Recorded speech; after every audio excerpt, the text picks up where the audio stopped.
Hello students, welcome back to CLARI Concepts, Unleashing Conceptual Learning. For more videos on conceptual clarity, you can log into our website clariconcepts.com.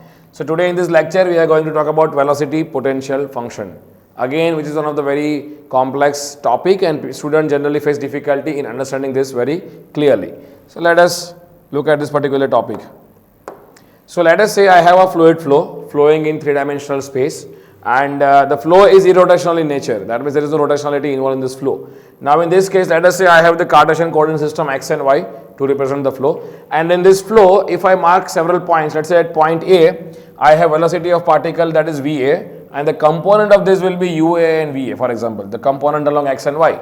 Okay, and similarly at another point B, the velocity will be, let's say, VB, and the components are UB and VB. Now what I want to convey is to you that in this flow field at different points you have different velocity components, right? So UA and UB will not be same, neither VB and VA will be same, right? They will not be same. So in general, when flow is happening and it is irrotational in nature, you have a function called velocity potential function, which is defined as, so let's say I'll just first explain you what is velocity potential function and then we will look at the definition. So velocity potential function is symbolically represented by a symbol phi. It is such a scalar function of x, y and z. It is a function of x, y and z such that your velocity field is gradient of this function phi. Now what is gradient? Let me just explore this a bit.